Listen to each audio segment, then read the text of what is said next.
तो चलिए कंटिन्यू करते हैं क्वेश्चंस। किस बात की क्वेश्चन? कैलकुलेशन। किस चीज़ की कैलकुलेशन? जो भी जस्ट सीखा है अपन लोगों ने, रेट ऑफ रिएक्शन। तो रेट ऑफ रिएक्शन पे यार मैं क्वेश्चन की बात बताऊं तो एक बार ऐसा ट्रेंड बन चुका था, एक बार एक ऐसा कल्चर बन चुका था, जैसे हर एग्जाम में रेट ऑफ रिएक्शन क्वेश्चन आना तय था। मतलब इतना ज़्यादा रेट ऑफ रिएक्शन फेमस हो चुका था तो इसका फिक्स क्वेश्चन आया करता था। हालांकि अब भी धीरे धीरे वापस क्वेश्चन आने लगे, चाहे नीट की बात करूँ चाहे जेईई की बात करूँ, तो इसमें क्वेश्चन पूछे जाते हैं रेट ऑफ रिएक्शन के, बोर्ड में पूछे जाते हैं।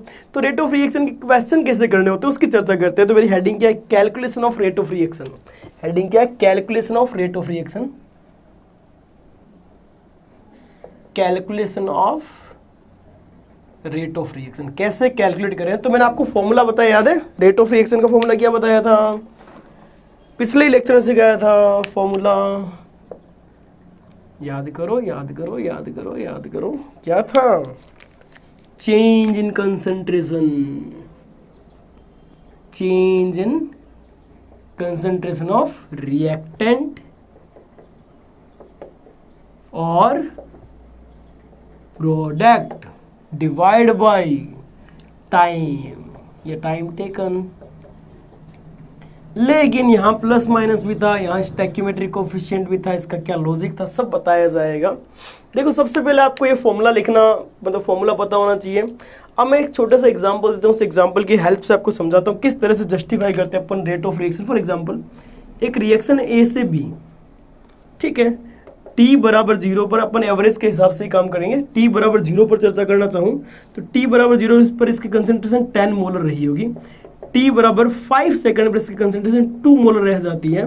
तो कोई अपने को पूछे कि इसका रेट ऑफ रिएक्शन क्या आएगा, तो मैं सिंपल सी बात है, मुझे पता है कि चेंज इन कंसेंट्रेशन, इसका रेट ऑफ रिएक्शन में delta C upon delta T लगाऊंगा। सही है, यही तरीका है काम करने का। ठीक है, इस तरीके से काम करते हैं अपन लोग। और मैं प्रोडक्ट भी लिख दूँ, प्रोडक्ट इस टाइम पे 0 था, लेकिन अब कितना बन जाएगा? 8 बन जाएगी। 8 टूटा होगा तभी तो 2 बचा होगा और 8 बना होगा। आगे बात समझ में? तो तरीका क्या रहा होगा? रेट ऑफ रिएक्शन चाहो तो रिएक्टेंट से करो, चाहो तो प्रोडक्ट से करो, एक ही बात है। मैं प्रोडक्ट से करता हूँ, क्या दिक्कत है? डेल्टा सी, मैं पहले प्रोडक्ट से काम करता हूँ तो डेल्टा सी क्या आ जाएगा? 8 final concentration minus initial concentration upon time taken कितना है? 5 सेकेंड। तो इसका आया 8/5। ठीक है, कोई दिक्कत नहीं है। अब मैं करता हूँ इसको रिएक्टेंट से करता हूँ, रिएक्टेंट से करता हूँ, देखते हैं क्या आता है। रिएक्टेंट से भी तो कर सकते हैं। तो फाइनल कंसंट्रेशन क्या है रिएक्टेंट की? 2, initial concentration, final minus initial तो करते हैं, तो इसके इनिशियल 10 है, डिवाइड बाय टाइम टेकन 5 आ गया, लेकिन इसका माइनस का 8/5 आया है। एक ही केमिकल रिएक्शन में एक ही फॉर्मूले से अलग अलग रेट ऑफ रिएक्शन कैसे आ सकती है? रेट ऑफ रिएक्शन तो सेम आनी चाहिए थी। मतलब या तो फॉर्मूले में कोई गड़बड़ है ये कुछ चेंज करने की जरूरत है। तो चेंज किया, आप जरा गौर से देखो इस प्लस माइनस में। प्लस तब काम में आता है जब आप प्रोडक्ट से काम करते हो। प्लस कब काम आएगा? जब आप प्रोडक्ट से काम करते हो। और माइनस कब काम में आएगा? जब आप रिएक्टेंट से काम करते हो, क्योंकि रिएक्टेंट समय के साथ डिक्रीज होता है। जब रिएक्टेंट समय के साथ डिक्रीज होता है तो उसकी फाइनल कंसंट्रेशन हमेशा घटेगी, तो फाइनल माइनस इनिशियल हमेशा नेगेटिव आएगा। तो इसलिए जब भी रिएक्टेंट से काम करो तो माइनस काम में लेना है। तो लॉजिक समझ में आएगा प्लस और माइनस का? ठीक है, अब बात करते हैं ये स्टैक्योमेट्रिक कोफिशिएंट क्यों किया। चलो इसका भी एक एग्जांपल देता हूँ प्यारा सा। एक एग्जांपल से एक कहानी समझ में आई, दूसरे एग्जांपल से दूसरी कहानी समझ में आ जाएगी। एक रिएक्शन ली ए से 2B, T बराबर 0 पर इसका 5 मोल है। और मोल से कर सकते हो, मोलर से कर सकते हो, कोई दिक्कत नहीं है। And T is to 2 second पे इसका 2 मोलर है। ठीक है, ये इनिशियली 0 मोलर था। अब इसका कितना 3 टूटा, 3 मोल टूटा, तो इसका 6 मोल नहीं बना क्या? 6 मोल नहीं बनेगा क्या? 6 मोलर कंसंट्रेशन नहीं आएगी क्या?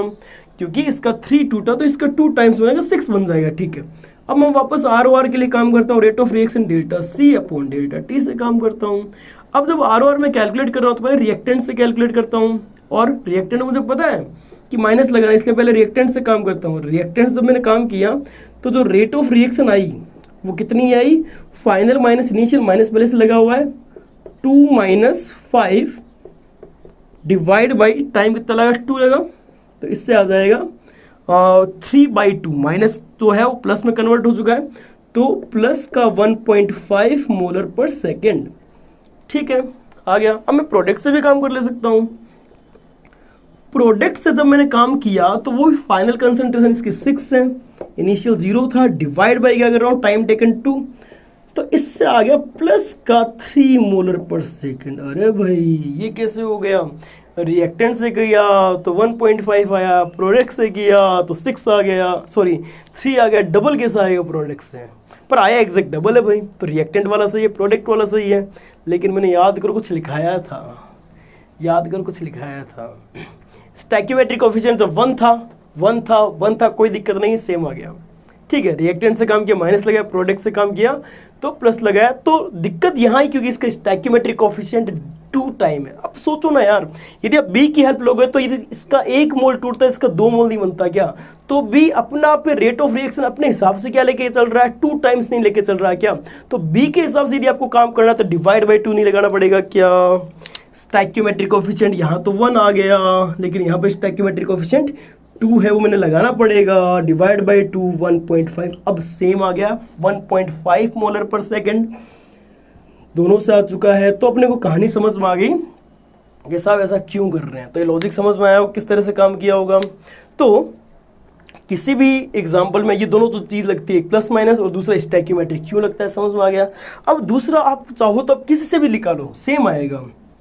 अब एक कहानी समझ में आई अपने को कि कभी भी काम करें, अब हो सकता है 2 से जो ज़्यादा रिएक्टेंट हो सकता है 2 से ज़्यादा प्रोडक्ट हो। फॉर एग्जांपल मैं से एग्जांपल लेता हूँ, इसमें 2 से ज़्यादा रिएक्टेंट हो। For example A plus B से प्रोडक्ट सी एंड डी बन रहा है। इस एग्जांपल में ध्यान रखना, capital ABCD reactant in product और स्मॉल ABCD स्टैक्योमेट्रिक कोएफिशिएंट है। यदि इसके लिए मैं रेट ऑफ रिएक्शन लिखना चाहता हूँ, तो रेट ऑफ रिएक्शन क्या लिखूंगा जरा ध्यान से देखना। रिएक्टेंट ए से काम करो, माइनस का डी अपॉन ए डॉट डी टी क्यों लगाया भैया? ए डॉट डी टी इसलिए लगाया कि इसका स्टैक्योमेट्री यहाँ पर आएगा। और स्मॉल, मैंने एक स्टेंट के लिए चर्चा की, स्टेंटेनियस रेट ऑफ रिएक्शन के हिसाब से काम कर रहा हूँ। तो यहाँ पर ए आ गया और माइनस क्योंकि रिएक्टेंट है। बी से काम करूँ तब भी बी तो रिएक्टेंट, इससे भी निकाल सकता हूँ ना, कि माइनस का D B upon D T. लेकिन बी के साथ इसका जो मल्टीप्लाई आएगा, फैक्टर जो है को स्टैक्योमेट्रिक कोएफिशिएंट जो मल्टीप्लाई में रखना पड़ेगा। यदि प्रोडक्ट से काम करो D C upon C dot D T आएगा। और यदि एक और product D dot D T, sorry D of D upon D T, तो मल्टीप्लाई में क्या है डी डॉट डी टी आएगा। तो ये जो एक्सप्रेशन बना है आप लोगों के सामने, ये रेट ऑफ रिएक्शन का, इस इक्वेशन के लिए आपका ये एक्सप्रेशन बना है। अब सुनना, एक बहुत गजब की बात है, सुनना, ये रेट ऑफ रिएक्शन का एक्सप्रेशन तो बन गया, लेकिन सर ये माइनस लगाना और ए लगाने पर रेट ऑफ रिएक्शन तो बन गई, लेकिन ये केवल D A by D T का क्या मतलब है? केवल D A by D T, केवल माइनस का डी, ये ए ना लगाएं, इसमें ये बी ना लगाएं, इसमें ये सी ना लगाएं, इसमें ये डी ना लगाएं, इसमें ये डी ना लगाएं, तो क्या बनेगा? तो ये बहुत गजब की चीज सुनना, इस माइनस का D A upon D T यदि ए ना लगाए तो रिप्रेजेंट करता है ए के डिसअपीयरेंस की रेट, रेट ऑफ डिसोसिएशन या रेट ऑफ डिसअपीयरेंस। ये होगा ही rate of disappearance, of reactant A. यदि बात करो ये क्या होगा? ये rate of disappearance of B, ये होगा rate of formation of C, क्योंकि प्रोडक्ट तो बन रहा है। ये है rate of formation of product C, और ये क्या है? रेट ऑफ फॉर्मेशन ऑफ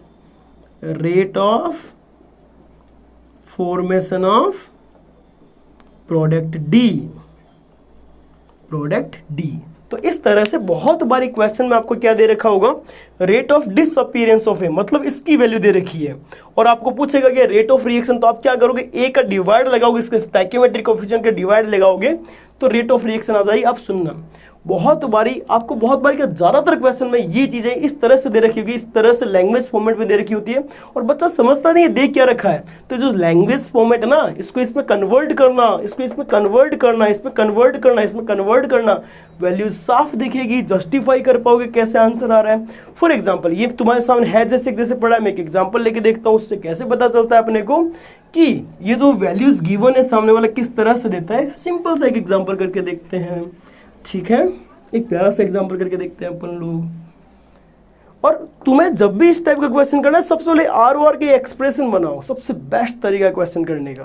तो एक प्यारा सा एग्जांपल लेता हूँ, इसमें बहुत सारे न्यूमेरिकल आएंगे, जैसे 2SO2 प्लस O2 से प्रोडक्ट बन रहा है 2SO3, ये सिंपल सी रिएक्शन है, ये गैस और ये गैस, ठीक है। अब इसने क्या बोला कि रेट ऑफ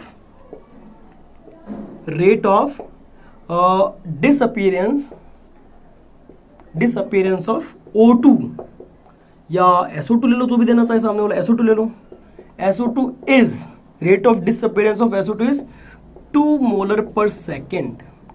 देन कैलकुलेट करना है आपको।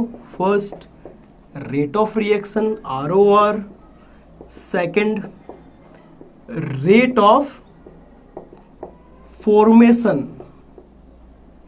Of SO3। दो तरह के क्वेश्चन बने, रेट ऑफ रिएक्शन और rate of formation of SO3। किस तरह से जस्टिफाई करेंगे? हाँ, ये भी कर सकते हैं, rate of disappearance of O2 भी पूछा जा सकता है। जितनी variety, rate of disappearance of SO2, ठीक है। तो इसका रेट ऑफ, अच्छा SO2 दे रखा, O2 रखना पड़ेगा, SO2 दे रखा है, ठीक है। तो अपन इसको सॉल्व करते हैं बड़े प्यार से। सबसे पहला काम इसका एक्सप्रेशन बनाना और जो गिवन वैल्यूज उसको देखना, ढूंढना। इसका रेट एक्सप्रेशन क्या बनेगा? रिएक्टेंट है माइनस का D ऑफ SO2 अपॉन 2dt, माइनस इसलिए क्योंकि रिएक्टेंट है, तो इसलिए कोई स्टैकियोमेट्रिक कोफिशिएंट है, is equals to D of minus का D ऑफ O2 अपॉन dt दे रखा है, इज इक्वल्स टू प्लस का D ऑफ SO2 अपॉन 2dt। अब पहचानो सामने वाले ने दे क्या रखा है, rate of disappearance of SO2, मतलब इसकी वैल्यू दे रखी है, इसकी वैल्यू विदाउट 2। ये कितना दे रखा है? 2 मोलर पर सेकेंड। तो इसकी वैल्यू पुट कर देता हूं। इसके जैसे वैल्यू पुट करूंगा तो रेट कितनी आ जाएगी? रेट आ जाएगी 2 डिवाइड वाला 2 है जैसे जैसा 1 मोलर पर सेकेंड। ये रेट ऑफ रिएक्शन आ गई। और दूसरा rate of formation of SO3। Rate of formation of SO3 का मतलब क्या है? Rate of formation of SO3 का मतलब ये वाला data, rate of formation of SO3 ये चीज है। 2 लगा दिया तो रेट ऑफ रिएक्शन आ जाएगा, तो ये चीज पूछा है। तो इन दोनों को इक्वेट कर दो। इस पूरे फॉर्मूले को इसलिए लिखते हैं, जो चीज पूछी जाए उनको इक्वेट करो, काम खत्म करो। तो इन दोनों को इक्वेट करता हूँ, रेट और इन दोनों को इक्वेट करता हूँ, तो रेट क्या है? इज इक्वल्स टू प्लस का D ऑफ SO2 अपॉन 2dt, लेकिन अपने को पूछा विदाउट 2 है, ये वैल्यू 1 पुट कर दी। Rate of reaction is equals to D of SO2 upon dt। 2 यहाँ पर आ गया, 2 नहीं आ जाएगा कि यहाँ पर, ये मल्टीप्लाई में, तो 2 मोलर पर सेकेंड दूसरा आंसर। ये पहला आंसर था, ये दूसरा आंसर है। और थर्ड क्या है? Rate of disappearance of O2। क्या अपने को ये वैल्यू नहीं पूछी हुई क्या इस बार? इसका वैल्यू नहीं पूछा होगा क्या, लेकिन अच्छी बात क्या है, इसका जो वैल्यू रेट के इक्वल ही आ गया। इन दोनों को इक्वेट करके करूँगी, इक्वलिटी सब में होल्ड हो रही है, तो आप चाहो जिसको इक्वल करके काम कर सकते हो, ठीक है बेटा जी। तो इसमें क्या बोलूँगा, थर्ड पार्ट के लिए रेट जो है minus of D of O2 अपॉन dt है, तो ये इक्वल्स टू किसके आ जाएगा? 1 मोलर पर सेकेंड। तो इस तरह से अपन इस क्वेश्चन को सोल्व किया। अब इस क्वेश्चन में क्या मॉडिफिकेशन आपको एग्जाम में दिखेगा, एक बहुत गजब का नोट है, बहुत गजब का पॉइंट है, बच्चे वहां पर गलती करते हैं। नोट क्या सुनेंगे आप? जब भी कैलकुलेशन करोगे, ये वाली जब भी रेट ऑफ रिएक्शन की कैलकुलेशन करोगे, उसमें कभी भी ग्राम पर सेकंड में नहीं करोगे। आप कैलकुलेशन कर सकते हो मोल पर सेकंड में, कोई दिक्कत नहीं है। यदि मोल पर सेकंड डेटा दे रखा है, कैलकुलेशन सारी हो जाएगी, सही होगी। यदि आपको मोलर पर सेकंड में हो, बिल्कुल सही होगी, अभी की है अपन लोगों ने। यदि ATM पर सेकंड में दे रखी है, तब भी कोई दिक्कत नहीं, इसमें कैलकुलेशन सारी हो जाएगी। लेकिन ग्राम पर सेकंड में दे रखा हो कोई भी डेटा, तो आप ये कैलकुलेशन नहीं करोगे जब भी ग्राम पर सेकंड में।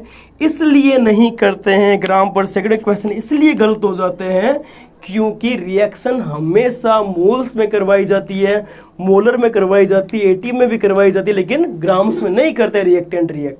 तो यहाँ के दिक्कत होती है, जब भी ये काम करना हो तो पहले यदि ग्राम पर सेकंड में दे रखा है तो पहले कन्वर्जन का काम होगा आपका, कन्वर्ट करो मोल पर सेकंड में, मोलर पर सेकंड, उसके बाद सारा प्रोसेस कंप्लीट करो। तो इस तरह के न्यूमेरिकल्स बच्चों को कंफ्यूज करने के लिए आते हैं, बच्चे परेशान भी होते हैं, लेकिन आपको कोई परेशान होने की जरूरत नहीं है। इस तरह से अपन जस्टिफाई करके आंसर दे सकते हैं, बढ़िया से सॉल्व कर सकते हैं इस टाइप के क्वेश्चंस। यदि समझ आया, मज़ा आया, ऐसे आप जाकर क्वेश्चन ट्राई करो और जल्दी आपको ये मटेरियल भी अवेलेबल हो जाएगा सारे क्वेश्चन प्रैक्टिस के लिए भी। तो प्लीज़ आप अच्छे से ट्राई करें, मेहनत करें, मस्त रहें, स्वस्थ रहें और पढ़ते रहें। और जो भी दिक्कत आए नवीन जोशी के साथ शेयर करें, और यदि लेक्चर अच्छा लगा तो आप सबके साथ शेयर करें। Thank you so much for watching.